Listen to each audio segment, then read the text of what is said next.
Guys, रानमा की तरह ही 90s की दुनिया से एक और एनीमे अपनी कबर से बाहर आ गया है, जो कि रानमा की नक्शे कदम पर चलते हुए हमें पूरा एंटरटेनमेंट देने वाला है। और इसका नाम है याइबा, जो कि एक जंगली समुराई है। और चाहे ये है 2 फुटिया, पर इसका एटीट्यूड माउंट एवरेस्ट से भी ज्यादा है। तो चलिए गाइस, देखते हैं कि अगर ये जंगली समुराई शहर में आ जाए तो वहाँ पर क्या क्या गुल खिलाएगा। तो यहाँ हम देखते हैं याइबा जंगल के अंदर ट्रेनिंग कर रहा होता है, जहाँ पर उसके फादर उसे एक गोरिल्ला को हराने का टास्क देते हैं। और याइबा अपने दोस्त कागेतोरा और सोनोसुके के साथ मिलकर उस गोरिल्ला को हराने में कामयाब हो जाता है, जिससे कि याइबा को समझ में आ जाता है कि जंगल में वही जी सकता है जो कि सबसे ज्यादा ताकतवर होता है। पर बेचारों की किस्मत बहुत ज्यादा खराब होती है, क्योंकि उस गोरिल्ला के बाकी साथी उन पर हमला करने के लिए वहाँ पर आ जाती हैं, जिनसे बचने के लिए याइबा के फादर और टाइगर तीनों एक केले के डिब्बे में छिप जाते हैं। वैसे इसकी मदद से वो गोरिल्ला से तो बच जाते हैं, पर कुछ लोग उन्हें सील पैक कर देते हैं, जिस वजह से वो एरोप्लेन में बैठकर सीधा जापान पहुंच जाते हैं। तब हमें साइका नाम की एक लड़की दिखाई जाती है, जो कि अपने फादर राइजो से मिलने एयरपोर्ट आई होती है और अपने फादर को एशिया कैंडो चैंपियनशिप जीतने पर बधाई देती है। पर हमें पता चलता है कि राइजो अभी भी इससे खुश नहीं होता, क्योंकि उसने ये ठान लिया होता है कि वो याइबा के फादर केंजीरो को हरा कर रहेगा, और तभी वो ये मान सकता है कि वो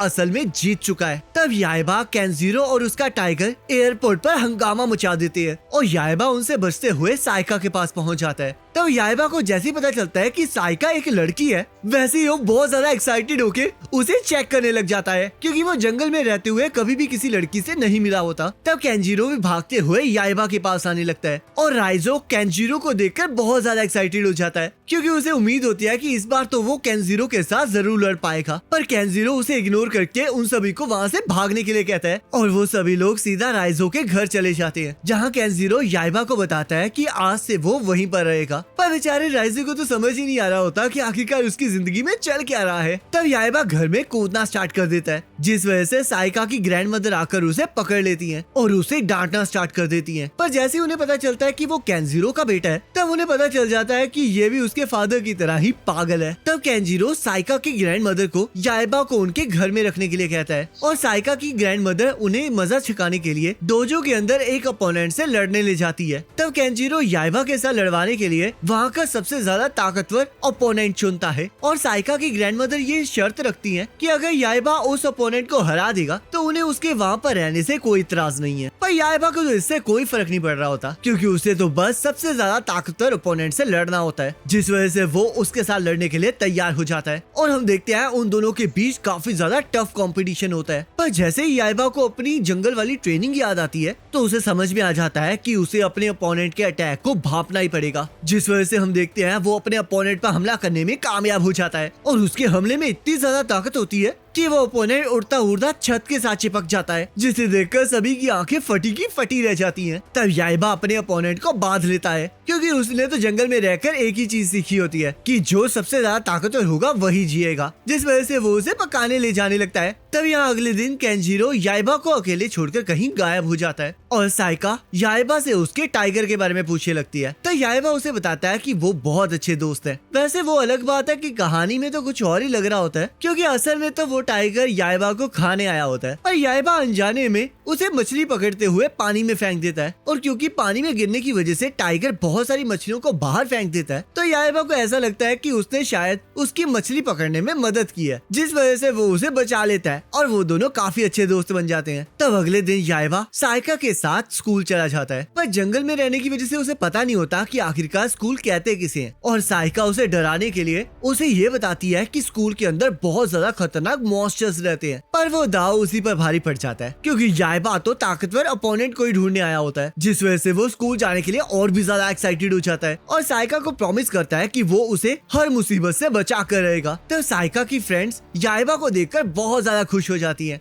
तो याइबा उनकी भी चेकिंग करना स्टार्ट कर देता है। तब साइका डोजो चली जाती है, जहाँ पर वो याइबा को बाहर रहने का कहकर खुद चेंज करने चली जाती है। पर याइबा उसे चेक करने के लिए कमरे के अंदर चला जाता है, क्योंकि उसके फादर ने उसे सिखाया होता है कि लड़कियों को यही सब कुछ अच्छा लगता है। पर साइका को ये बिल्कुल अच्छा नहीं लगता, और वो उसे बाहर फेंक देती है। तो याइबा डोजो में जाकर एक बंदे के साथ टकरा जाता है, जिसे देखकर उसे एहसास हो जाता है कि वो कितना खतरनाक आदमी है। और साइका उसे बताती है कि वो पर्सन नेशनल चैंपियन ताकेशी है, जिससे याइबा को पंगा नहीं लेना चाहिए। पर याइबा इतने ताकतवर अपोनेंट को देखकर पीछे कैसे हट सकता है, जिस वजह से वो उसे लड़ाई का चैलेंज दे देता है और उस पर अचानक से हमला कर देता है। पर ताकेशी एक ही हमले में याइबा की स्वॉर्ड को नीचे फेंक देता है, जिस वजह से याइबा उसे अपना राइवल चुन लेता है। तब यहाँ ताकेशी अपनी जिंदगी को काफी आराम से जी रहा होता है और अपनी बहन को अपनी जिंदगी के बारे में बता के उससे वादा करता है कि वो इस बार भी चैंपियनशिप को जीत कर रहेगा और ये कसम खाता है कि वो बिल्कुल नहीं हारेगा। तब यहाँ याइबा सायाका के साथ फिर से स्कूल आ जाता है और सायाका उसे वापस जाने के लिए कह रही होती है, जिस वजह से वो उसे चिढ़ा के वहाँ से भागने लगता है। पर तभी वो ताकेशी के साथ टकरा जाता है और हम देखते हैं कि उसे रानमा की तरह ही उसका नाम याद ही नहीं आ रहा होता। तब ताकेशी उसे अपना नाम दोबारा से बताता है और याइबा फिर से ताकेशी से लड़ने की बात करने लगता है। तब ताकेशी उसे इग्नोर करके और ज्यादा ट्रेनिंग करके आने के लिए कहता है, जिस वजह से याइबा गुस्से में आकर उस पर हमला कर देता है। पर ताकेशी उसे लात मारकर नीचे फेंक देता है। तब सायका याइबा को समझाती है कि ताकेशी इस टाइम अपने टूर्नामेंट पर फोकस कर रहा है, तो इसलिए इस टाइम उसे अकेला छोड़ देना चाहिए। पर याइबा ने तो तय कर लिया कि वो ताकेशी के साथ तो लड़कर ही रहेगा, जिस वजह से उसके दिमाग के अंदर एक खतरनाक आइडिया आता है। तब स्कूल के डोजो में सायका नोटिस करती है कि याइबा कहीं गायब हो चुका है और यहाँ हम देखते हैं याइबा ने ताकेशी की सारे इक्विपमेंट्स को ही चुरा लिया होता है, जिस वजह से ताकेशी को बहुत ज्यादा गुस्सा आ जाता है और वो अपने इक्विपमेंट्स को पूरे स्कूल में ढूंढने लगता है। और हम देखते हैं याइबा ने उसके सारे इक्विपमेंट्स को पूरे स्कूल में इधर उधर फैला रखा होता है और हर इक्विपमेंट की जगह पर एक ट्रैप भी होता है। पहले तो ट्रैप्स नॉर्मल लग रहे होते हैं, पर बाद में वो ट्रैप्स ताकेशी के लिए जानलेवा हो जाते हैं। तब काफी मुश्किलों का सामना करने के बाद फाइनली ताकेशी याइबा को ढूंढ लेता है, जिसके पास अभी भी उसका फेस गार्ड होता है और याइबा उसके बदले में ताकेशी को उसके साथ लड़ने के लिए कहने लगता है, जिसके लिए ताकेशी साफ साफ मना कर देता है। तब याइबा ताकेशी के फेस गार्ड को स्कूल की बिल्डिंग से नीचे फेंक देता है, जिसे ताकेशी स्पाइडरमैन की तरह पकड़ के नीचे उतर जाता है। पर याइबा ने उसके लिए एक और ट्रैप सेट किया होता है, जिससे कि वो जैसे जमीन पर लैंड करता है वैसे ही वो एक गड्ढे में गिर जाता है और याइबा उसे फिर से लड़ने के लिए कहने लगता है। पर ताकेशी इस बार फिर से मना कर देता है, जिस वजह से याइबा उसके ऊपर बॉल्स फेंककर उसे वहीं पर दफन कर देता है और खुशी के मारे भेड़िए की तरह चीखने लगता है। तब अगले दिन ताकेशी फिर से अपनी जिंदगी को नॉर्मली जीने की कोशिश कर रहा होता है, पर जैसे उसे याइबा की याद आती है वैसे ही उसकी सब्र का बांध टूट जाता है, जिसे देखकर तो उसके कबूतर भी डर जाते हैं। तब याइबा का साथी वल्चर उसे ढूंढते हुए सिटी तक पहुंच जाता है और यहाँ ताकेशी याइबा को ढूंढते हुए उसके घर पहुंच जाता है, जहाँ पर उसे याइबा तो नहीं मिलता है पर उसका टाइगर मिल जाता है, जो कि पूरे जोश में ताकेशी पर हमला कर देता है, पर ताकेशी उसे ही धो देता है। तब सायाका की दादी वहाँ पर आ जाती है, जो कि ताकेशी को समझाने लगती है कि एक स्वॉर्ड्समैन को अपने इमोशंस पर काबू रखना चाहिए और अभी भी उसके लिए तलवारबाजी के बारे में जानने के लिए काफी कुछ बचा है। और दादी उसे ये भी बताती है कि याइबा उसे ढूंढते हुए उसके घर गया है, जिस वजह से ताकेशी भागते हुए अपने घर चला जाता है। तब सायका कहती है कि याइबा बहुत सारी मुश्किलों को इनवाइट करता है, तो ताकेशी को उसे सबक सिखाना ही चाहिए। पर दादी को इस बात पर डाउट होता है, क्योंकि उन्हें याइबा की ताकत का एहसास हो चुका होता है। तब याइबा ताकेशी को ढूंढते हुए उसके घर चला जाता है, जहाँ पर उसे उसका दोस्त वल्चर मिल जाता है और वो खुशी के मारे उसके ऊपर बैठकर घर वापस आ जाता है। पर उड़ते हुए ताकेशी उसे देख लेता है और तभी उसके पास उसी के कबूतर का एक पंख आता है, जिस वजह से वो घर जाकर देखता है कि उसके कबूतरों के घर का बुरा हाल हो चुका होता है, जिससे कि सारे कबूतर बहुत ज्यादा सहमे हुए होते हैं, जिससे कि ताकेशी को गुस्सा आ जाता है। और यहाँ याइबा को भी अपने टाइगर की इतनी बुरी हालत देखकर बहुत गुस्सा आने लगता है, जिस वजह से वो एक दूसरे को ढूंढते हुए सीधा मार्केट पहुंच जाते हैं और पब्लिक एरिया में ही अपनी लड़ाई को स्टार्ट कर देते हैं, जिस बीच बेचारा पुलिस वाला बेकार में ही धोया जाता है। तब याइबा तलवार के अलावा अपने हाथ पैर का भी इस्तेमाल कर रहा होता है, जिस वजह से ताकेशी उसे चीटिंग करने से मना करने लगता है। पर याइबा का इस टाइम ध्यान लड़ाई में होता है और हम देखते हैं वो इस चक्कर में पूरी मार्केट को तहस नहस करने लगता है। तब वो लोग लड़ते हुए बस पर चढ़ जाते हैं और हमें उनका काफी कमाल का मुकाबला देखने को मिलता है, जिसमें दोनों ही हार मानने के लिए तैयार नहीं होते। तब याइबा एक ट्रक के ऊपर से कुछ लकड़ियों को उठाकर ताकेशी की तरफ फेंकने लगता है, जिसे ताकेशी बीच में से चीर देता है। तब याइबा लकड़ी की मदद से ताकेशी के ब्लाइंड स्पॉट पे जाके उस पर हमला कर देता है, जिसे ताकेशी रोक तो लेता है पर याइबा उसके टकले को काट लेता है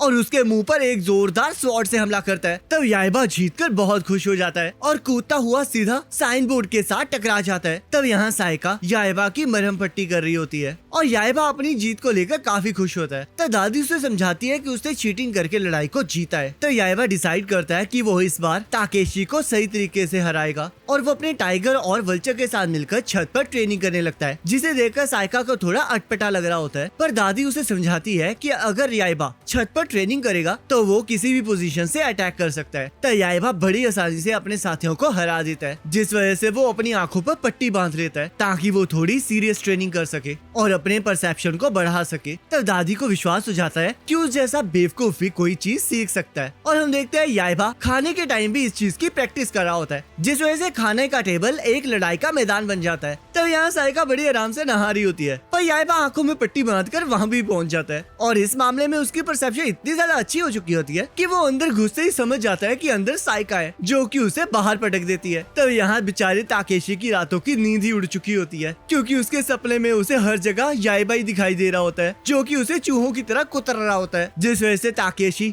रात को ही ट्रेनिंग करना स्टार्ट कर देता है। और याइबा के हाथों हार जाने की वजह से उसे काफी गुस्सा आ रहा होता है क्योंकि वो आज तक हर मैच को जीता होता है, पर आज एक कचरे ने उसे हरा दिया। तब ताकेशी को फिर से याइबा की आवाज सुनाई देने लगती है और वो अपनी स्वॉर्ड की मदद से एक पत्थर के स्टैचू को ही तोड़ देता है। वैसे तो मुझे इसकी वुडन स्वॉर्ड का नहीं समझ आ रहा, पहले तो इस स्वॉर्ड ने बड़ी बड़ी लकड़ियों को काट दिया और अब तो इसने पत्थरों को भी काटना स्टार्ट कर दिया। तब ताकेशी देखता है कि जिस जगह पर वो पत्थर गिरा होता है उस जगह पर एक हिडन तेखाना होता है, जिसके अंदर जाकर उसे काफी सारी मूर्तियां दिखाई देती हैं, जिसमें से एक जापान के विंड गॉड फूजिन की मूर्ति होती है। तब ताकेशी को वहाँ पर एक तलवार दिखाई देती है, जिसे वो जैसे छूने लगता है वैसे उसे एक आवाज सुनाई देती है जो कि उसे बताती है कि वो तलवार उसके पूर्वजों ने वहाँ रखी है और वो तलवार विंड गॉड की तलवार है, जिसे हासिल करके वो दुनिया का ग्रेटेस्ट स्वॉर्ड्समैन बन सकता है। तब ताकेशी याइबा को हराने के लिए उस तलवार को पकड़ लेता है और उस तलवार की पावर से उसकी बॉडी एक डीमन की बॉडी में कन्वर्ट हो जाती है। और पता नहीं वो देखने में मुझे साइतामा जैसा क्यों लग रहा हो विद हॉर्न। तो अब ताकेशी को तो पावर मिल गई है, जिसका मतलब याइबा को भी पावर जरूर मिलेगी। अब ये देखने में तो काफी मजा आने वाला है कि आखिरकार उसे कैसी पावर मिलती है और क्या इसके बाद ये और भी ज्यादा तगड़ी लड़ाई लड़ने वाले हैं। और इसके बारे में तो हमें नेक्स्ट एपिसोड में पता लगेगा, जिसका लिंक आपके स्क्रीन पर आ रहा होगा, उस पर क्लिक करके अगले एपिसोड को देख